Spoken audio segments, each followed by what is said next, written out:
You're listening to the Lux Life Discovered podcast, where we talk with people who are living a lifestyle that reflects their passion, because we believe everyone should be living their best life, their Lux Life.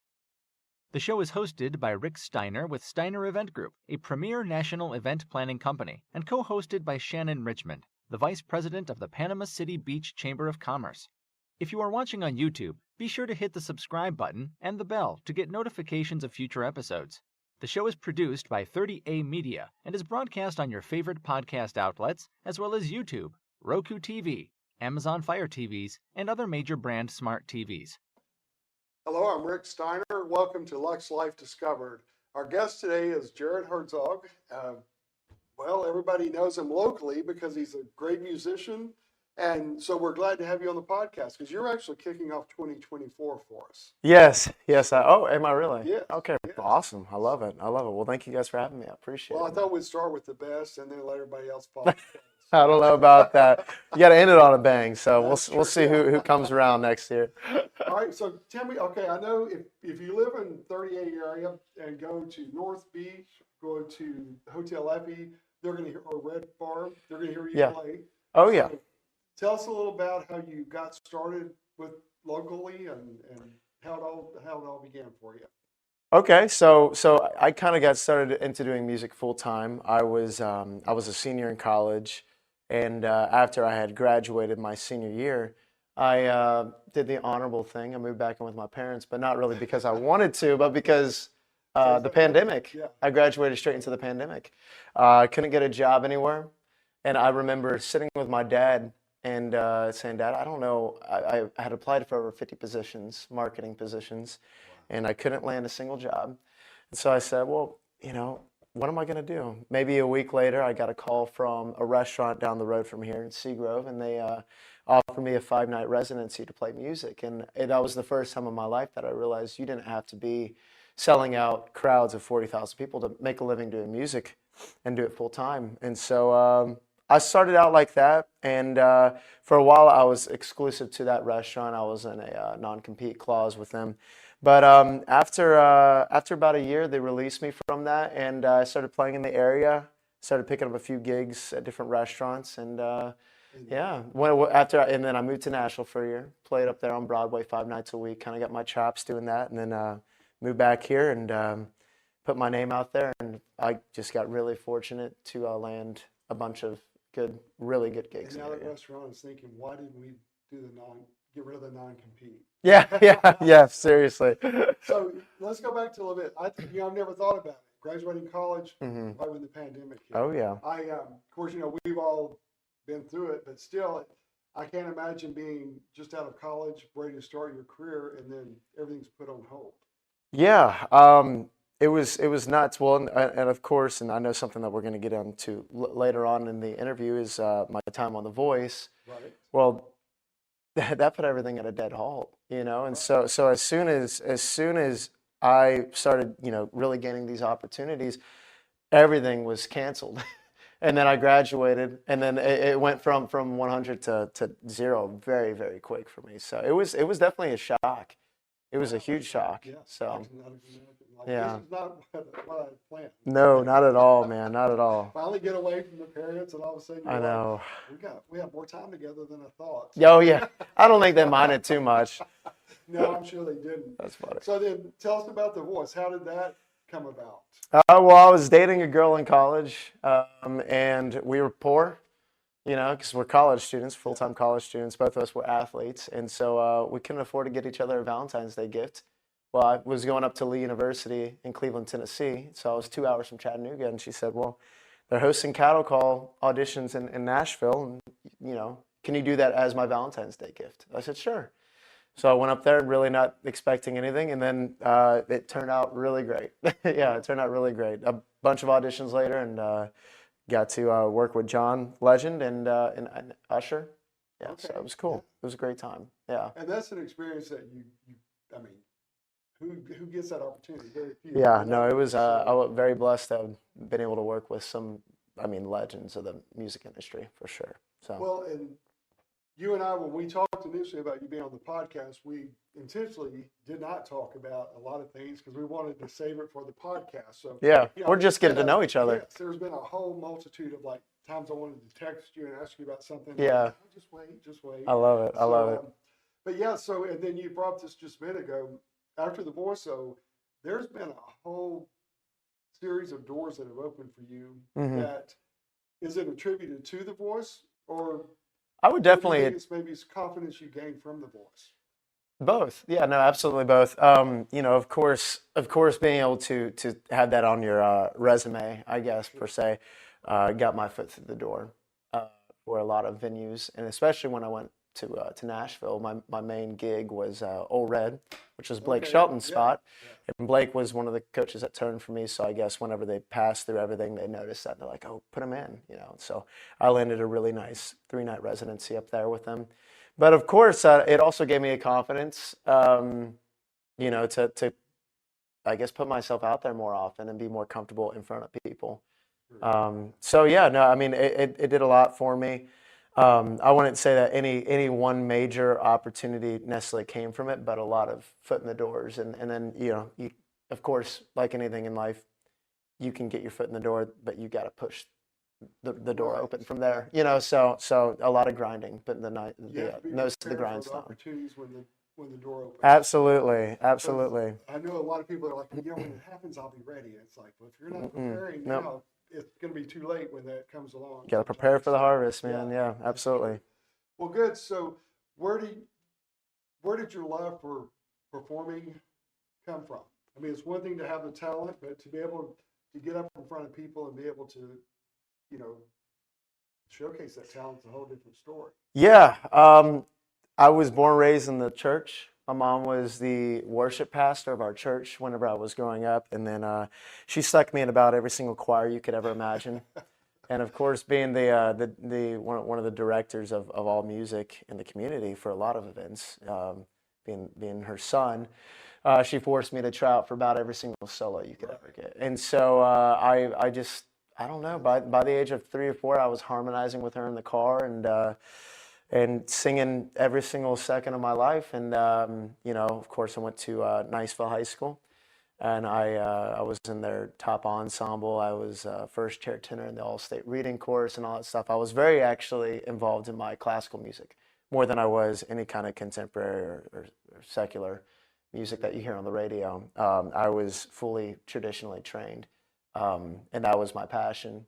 And then I got to college, and I had a 1.8 GPA after my first semester as a vocal major. And I said, maybe this isn't my calling anymore. Yeah, I was like, maybe I need to change up the kind of music because I just was not doing well. So I changed over, and but really, I would say I would attribute my upbringing in the church. I ended up worship pastoring a little bit in college. Of course, I was leading in high school and middle school as well, but actually being more hands-on in college, my final 2 years. Yeah, so that's probably where it came from mostly. Yeah. Well, So. good. Well, I tell you what, we, of course, I knew that you had been on The Voice, and I followed you on Instagram. And then we were at North Beach one night, Mhm. and you were playing, but I was thinking Hotel Effie Red Bar, so I never put it together. And I left my card for you. And Yes, you called, yes. I was like, Let's catch up. I yeah. was like, And all it's right. like, okay, I didn't realize. So it was nice to not know you were there Mhm. and to hear how talented you were, rather than me appreciate knowing that. that was you. Actually, that was you. So That's funny. it was impressive. So yeah, I appreciate very that. Thank talented. you. What's it like? Because Niceville's in the area. Of So course. what's it like being so well known in a smaller area? Pros and cons. There's pros and cons. I don't, there's a lot of really, really talented and legendary artists in the area that I would absolutely say are probably better well known than me. But from my experience of just the past 3 years, mostly being in the area doing live music, it's a cool thing, and it's also, there's cons to it. You lack a little bit of a private life here or there. You can't really go most places without people coming up and talking, or wanting to pry on what's going on in your personal life. And as we kind of were talking beforehand, it is cool though. It is cool. I do enjoy being able to go to the bar and someone come up and buy me a beer. That's always a nice thing. That's always a nice thing. So, and occasionally that happens, but no, I mean, it's I love it. I love it. A little sign to put out beside you and, buy Jared a drink. Yeah. Yeah. I was driving down yesterday and there was a bride and groom in their car and it says, newly married, buy us our first drink. Oh And yeah, I'm I've seen those. thinking, do people really do that? I've actually Venmoed a few people Have before. you really? Yeah, I don't know. Sometimes I see it, I'm like, oh, why not? That'll make their day. That's So great, yeah. Interesting. So what are the plans now? I mean, you've kind of got your feet established here, but Yeah. you've done the Nashville. You lived there for a year, like you Mhm. said. What opportunity would really be like special for Would kind of like get me to that next level. you? Yeah. Oh man. So I guess as a whole for what's next, going into 2024, obviously I'm going to a very new season of life. I'm going to be fixating my energy and my focus a lot more on my career. For the past few years, it was more focused on my relationship and the comfort of a life that I was building. And now that I'm more independent again, I'm gonna focus more on my writing, on my recording, with the hopes that the opportunity to come of that would be either a record deal or an opening act for an artist that I have a love and appreciation for their music. That would be amazing because of course the overall reaching goal is 40,000 people a night one day. But there's lots of steps. Like I said, you got to put your nose to the grindstone, and I just haven't been doing that. I've been doing a lot of music in the area, a lot of cover music, but I kind of lost sight of the dream, and now that I've had about a month and a half to kind of like refocus on where I want to be. I'm not sure if I'll be in this area in a year from now. I don't know. I might end back up in Nashville. I might stay down here. I do find an importance in establishing yourself in one area, and I'm really fortunate to be from here because this is a gold mine. And I'm a big believer that when you're faithful in the little things, God will make you rule over much. And so, although I would never demean this area to be a little thing. It's not Nashville. Right. But I want to be faithful to the opportunities I'm given here. Yeah, it's not Nashville, but there's so many extremely talented people here from so many different areas. That's originally, how the podcast really originated because I've had so many different talented people from various parts of the country, various ages, and so it was to showcase the talent because that's what makes this area so unique. It's so unique, And man. with There's so much talent. Songwriters, the artists that are here, and the ones that come in from LA and Nashville. It's a gold mine of talent right It really is. It really is. So, do you ever see yourself working on some like music festival here that has not been done here before? Have you ever thought about that? like starting one? Yeah. I kind of get terrified of the management side of music. I feel like I'm slightly terrified of the music industry as a whole, and the idea of managing any kind of festival freaks me out. Of course, I'd love to be involved with some more of the festivals in the area. I really need to get some more songs written and be ready to go next year for the Writers Fest. Okay. Yeah. But yeah, no, I'm always down to take take heed of those opportunities and run with it. But I don't know about starting a new one. I don't know about that. Well, there's always the area is growing so much from Panhandle City Beach all the way to Destin. It's amazing the growth that is occurring, and when you get out and drive, you can understand that. So yes. one little section on 38, which I got caught in today. The bridge. Yeah. Oh and yeah. I had to turn around and go back. But it's just amazing what is possible here. What's happening, what's exceeded. Yeah. Probably more expectations than most people thought because absolutely. Yeah. So the connections here are just unimaginable for people that don't know about this area. When I try and explain to them like the kind of connections that you can make here, they're like, "Well, how do these people even know this place?" Right, and they're like, "It's just a little beach area." It's just a little beach town, But yeah, it's a special place for sure. Oh, it is, yeah. So back to the songwriting. So how many songs do you think you've written? How many songs have I written in my life? Yeah, do you have any idea? Oh gosh, man. Not enough. Not enough. I mean, I've probably written and been a part of writing 50 plus songs, but like, you know, you could write 300 songs and maybe one will, only Right. one will stick. So, yeah, that's my biggest that is my biggest downfall as an artist has been just songwriting. I need to be in more creative spaces, which is another reason that, sometimes I have a hard time connecting with songwriters in this area, which is really the only reason I contemplate, a move back to Nashville is I know that's my weak point. So I kind of want to put myself in a position to where The challenge. I have the accountability and the challenge of finding people around me to do, which I probably should start doing here. But I know it's probably easier to come by a few songwriters in Nashville right now. So Sure, yeah. yeah. And Nashville's such a hub for songwriting, all the different Oh yeah. venues Yeah. and avenues there to promote that. So Hmm. when you're writing a song, how, like when the ideas come to you, how do you, I guess for someone who's never done that, I think of, okay, think of this, and you think, well, that's really stupid. How do you, how do you know? Well, you can't think like that. Well, I mean, for me to write one, but Yeah. I'm thinking though, when the thoughts come in or the ideas, Uh, how do you like know that's what the right track or the right, road you should go down rather than, Yeah, you know what I'm so saying? yeah, so like for me, a lot of the time I'll kind of I'll hear someone say a phrase in day-to-day life and I go, man, there should be a song about that. So I'll write it down on my notepad and then throughout the day I'll just kind of play with melodies in my head. When I'm driving, when I'm showering, when I'm just, doing whatever things around the Yeah. community until I play that night. And then, if I find a melody that kind of sticks, I'm like, wow, that's kind of catchy.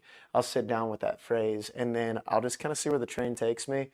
Sometimes it's to a strong halt, and I'm like, yeah, this isn't it. Other times, I'll sit down and it's like, I mean, it just comes out, like I don't really even know how to explain it. Like, just words, melodies, and rhymes will just come to my mind so quickly, and it's so fluent. And then other times, just nothing. And so that's what I'm looking to combat that. I'm trying to figure out, okay, how do you get past that writer's block? So that's been, yeah, that's going to be a challenge I'll be facing. So is it safe to say that you're somebody that does better under a challenge rather than when things are just smooth? Yes, absolutely. I was talking to my pops when I was home for Christmas, and he said, of course, with everything I'm going through, he goes, Jared, you always work better when you're under pressure. Yeah. And I said, yeah, I know. And he was like, you're going to be fine. I was like, yeah, no, I will. And so but that goes with everything that I do. I was a little bit of a procrastinator back in high school, but when I did get around to doing my homework, crushed it. I crushed it. So yeah, no, I know that it takes pressure to form us or form beautiful things.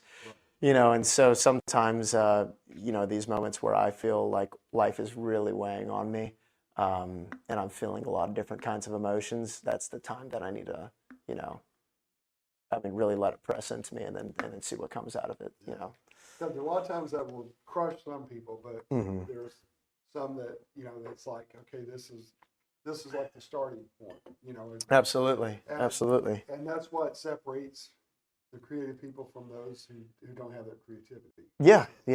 Well, in their own right, I feel like everyone, deals with their pressures in different ways. That's Whether, true, it doesn't yeah. matter, if it's creative or not. That just happens to be our outlet. So, Right. yeah, I completely agree. I know that like 2022 was like my busiest year for my company, and then 2023 I intentionally didn't schedule as much because I wanted to be pops to my granddaughter and grandson. And, Good for you. A few weeks at the beach with each one of them. That's way more And important then than anything. It was, and then all of a sudden it's like 2024 is going to be, more events and everything than 2022, and I'm catching myself thinking, okay, but we're the like 2 each big beach trips for my grandson who will Yeah. be 2 in August, and then he's got a little sister coming in July. We just found out. So Oh, that's awesome. yeah, Congratulations. So just trying to keep all that in perspective because Yeah. my age, I'm still at that point where I want to get it all done, Mm-hmm. and then I'm still, even though I've worked for myself for years, it's like feast or famine. It's like my brain is always on go, and Yeah. my wife is like, just mellow out. Yeah, But absolutely. it's good. You can mellow out, but I don't want to mellow out too much. Yeah, no, I get that. I get that. Hey, there's a season for everything. True. But you can't take it over the top because Scripture does say that God will lay you down That's in true. green Exactly. meadows, and Yeah. Sometimes that's not. You don't want to be forced on the ground, but He will. So you gotta make sure you find time for rest. Absolutely. Whether we want to be or not. Yeah, So, absolutely, man. Absolutely. So, what is coming up for you in the area over the next, say, the first part of 2024? First part of 2024. Well, of course, I'm playing the New Year's Eve event at the Effie, at Hotel Effie, with my full band from Nashville. Okay. So that's going to be a lot of fun. I'm really excited about that. All right. What's the band called? What's the band name? We call them the Flat Four. Flat Four. Yeah, Okay. yeah. And So why? it's a jazz chord. Okay. Yeah, all right. it's a popular jazz chord, and they're all jazz trained initially, but they're phenomenal musicians, and they never like to practice anything too much because they're jazz musicians, and they like to make it up as they go. Yeah, so which is I'll take it any day. They're phenomenal, and they improv, and they're very tight. They've been playing together a long time. So we're playing the rooftop at Hotel Effie for the New Year's Eve gala that they're doing up there. And then I will proceed to probably sleep the next 2 days because I got a long weekend ahead of me. That's true. You've got a few gigs before that, so you have to squeeze in the next couple of days. Oh yeah, it's a busy weekend for me, but I mean, right off the bat, next week I actually fly to Australia for 2 weeks. I'm gonna play a couple shows out there. Just I got a buddy out there that just linked me up, and we're gonna go out there and play a few shows, hang out, get away for a little bit, and then kind of get back into the grind of my latter January schedule. And I'm aiming to spend, because right now I don't have the intention of moving to Nashville anytime soon. Last words. Yeah, no, I know. I make too many emotional decisions, and I was like, I'm not gonna make that decision again. So I'm gonna spend some time up there, and I'm gonna go look for some songwriters and spend adequate time there on my Monday through Wednesday schedule, and then I'll come back on the weekends and play. Just remember, Ed Sheeran used to sleep on couches in people's basements. Oh yeah, man. Isn't that crazy when you That is hear about all crazy. that and his connections with Nashville and Yeah. how low key he was? And Yeah, man. you never know. I saw a great quote the other day from Jim Carrey, and it really stuck with me. And he said, if you aren't willing to live below your means and your comfort level for a year to chase your dream and pursue your dream, then you care too much about what people think about you and the things that you have, the way that people see you. Yeah. And I was like, yeah, because it is hard to leave all the gigs I have here, and spend so much time in Nashville. Or move back up there because you lose a huge amount of income stream. Like guys like Ed Sheeran, he wasn't afraid to sleep on a couch, and look where he is now. Yeah, true. He will never sleep on a couch the rest of his life. No, definitely not. Unless he wants to. If he does, it's because he made that choice. Yes, fully. Yep. Well, you brought out a good point because you have to. Your dreams have to be yours, and you have to have the gumption to chase them and to take the risk. And you can't live based on what people think. Not at all. Not at all. My worst critics, or best critics, however you want to phrase it, I'm always amazed are the same ones that have never had have never had the gumption, I'll use gumption, to live their own life, but they can sure tell me how to live mine. Oh, yeah. So and I'm sure you see that as well too. Yeah. Oh, absolutely. Absolutely. I meet more and more people like that every year. So your parents have had a huge impact on you. You talked about your mom. Mm-hmm. So is your dad in music? Is he? No, dad is not. Well, okay. I don't want to say that because he might watch this. No, dad would not sit here and say that he is a singer by nature, but he does sing. He was always, he was always very supportive of me, my siblings, and my mom with music. So, in any capacity that he could serve in music, he would sing in the church choir. He actually used to run sound at the church as well. But he's a mechanical engineer for the federal government, so he's not a. I wouldn't call him creative unless unless you consider like designing missiles to be a creative piece of art. But that's more his speed. Yeah. So no, but I will say he's my biggest supporter. He and my mom. But dad in a way has definitely tried to adopt the dadager mentality, so he definitely is very supportive. I'm very fortunate to have a dad like him. Well, it is. You're always lucky to have both parents who support you. And Absolutely. Because you've done some pretty great attempts and succeeded, and so you have to have that support system. If you think the success has been great, you should see some of the failures too. Oh, really? Yeah. That's really what gets you. We'll do a failure podcast one day. Oh, let's do it. Hey, you got to fail a lot more than you do succeed, to get there. So yeah. You bring up a good point, because most people think, oh, he's popular, he's done all this, it's been all just a bed of roses along the way, but not the case. No, never. Sometimes you got to lose a cruise karaoke competition or two to. That was tell everybody about that. So, I was just on a cruise a little over a month ago, and I think maybe I was enjoying the drinking package a little too much, and I woke up the next morning and I didn't place even third in karaoke. I was embarrassed. Yeah. Maybe next time. Well, you had some talent. I'll make my comeback, Royal Caribbean. I'll be back. You had a talented group on that cruise. Just think. I guess, yeah. Don't think that you did that poorly. Just like. Oh man, no, yeah, it was all of fun. We had a good time. No one can take karaoke too serious. No, that's true. It's so fun, So we definitely made the most of that trip. Oh, that's good. Well, I tell you what. Tell everyone how they can find out more about you, your website. Yeah, absolutely. So you can find all of my information on my website. It's just www.jaredherzogmusic.live. It'll get you links to my schedule. You can find contact information. You can actually fill a little portion at the bottom of the homepage to get directly in contact with me. You can also find me on social media, Jared Herzog Music. Just about anything that you want to find me on, you can just type in Jared Herzog Music and you'll probably find me there. So find out more than they want to know. You can find out all the things you might want to know and all the things you might not want to know. So that's just be warned. No, yeah, you can get. I'm easy to get in contact with. Yeah, all right, very easy. Deal.